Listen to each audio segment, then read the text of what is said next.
There's big news in the crypto world because the UK's Prudential Regulation Authority is demanding that firms reveal their crypto involvement by March 2025.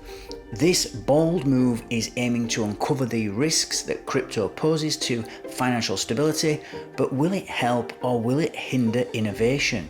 In this video, we're going to break down the UK's crypto landscape from its 12% ownership rate to its strict advertising guidelines. We're also going to explore how the FCA is clamping down on shady practices and what it all means for you as investors. Hi everybody and welcome again to Enter Crypto with me, Chris Kenyon. So it seems that the UK is making headlines in the crypto world again, and this time it's not just about innovation, it's actually about regulation. The Prudential Regulation Authority has dropped a bombshell, giving firms until March of 2025 to fully disclose their crypto exposure. So it seems that the UK's central bank, which is the Bank of England, is getting serious about crypto.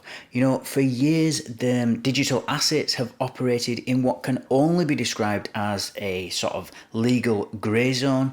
But now the Prudential Regulation Authority, or better known as the PRA, wants to change that. Their latest directive is requiring companies to reveal both their current and future involvement with crypto. So whether they're holding Bitcoin on their balance sheets, or planning a foray into blockchain, or developing their own tokens even, firms will need to spill the details to the PRA. But the more important question for me anyways, why now? That's the real question. The PRA are saying that it's all about safeguarding financial stability, that they're concerned about potential risks posed by unregulated digital assets, and that this information will help them tailor policies to manage those risks effectively.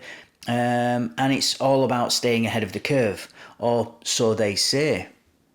And the timing here is key because across the channel, the EU is launching its Markets in Crypto Assets regulation this month, otherwise known as MiCA. And MiCA is a kind of comprehensive framework aimed at standardizing crypto regulation across Europe. But the UK seem to be carving their own path, and instead of jumping on this MiCA bandwagon, with all these European rules, they've introduced legislation that categorises crypto as personal property, which is a bold step that offers some clarity but leaves many questions unanswered. And really, in a country where 12% of the population owns crypto, you would think that clarity would come sooner.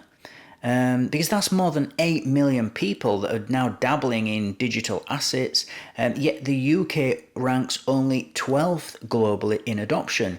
We've got countries like India, Nigeria, Indonesia that are racing ahead. They're embracing crypto at much higher rates. So what's actually holding the UK back? And to answer this question, we are going to have to start with advertising. So let's talk about advertising. In 2021, the UK took a hard stance banning crypto ads from major players like Coinbase and Kraken for being what they called misleading. And whilst these bans have since been lifted, the rules remain on some of the strictest in the world. And if you want to promote crypto in the UK, you had better have your paperwork in order, let's say.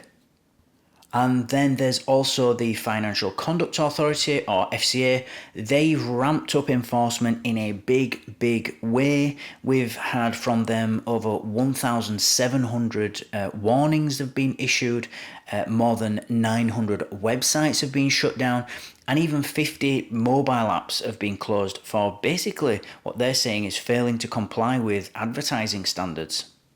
So the FCA are not messing around, and they want to get this message out to everybody that they're not messing around, and they're clamping down on any sort of shady practices to what they would say protect consumers. But here's the irony in all this, because according to their own data, 10% of UK crypto investors did zero research before investing, which is a big problem, especially in a market that is this volatile. So where does this actually leave us? On the one hand, we've got the UK's approach, making crypto, as they say, safer for everyday investors by weeding out bad actors and ensuring transparency. And on the other hand, there's this risk of over-regulation, which could stifle innovation and drive businesses to more crypto-friendly jurisdictions.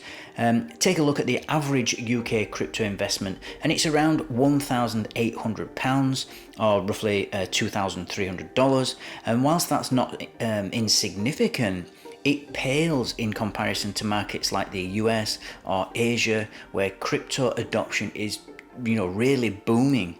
And so the question is, will these new rules encourage more adoption, or will they scare people off? And here's what I think. We're at a crossroads here. The government has to get its act in order. This March 2025 deadline. Firms are gonna embrace this sort of transparency, or they're gonna either push back or they'll just move away.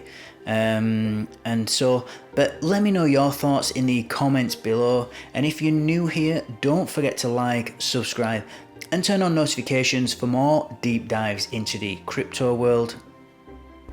I'm Kenyon, this is Enter Crypto, and I'll see you next time.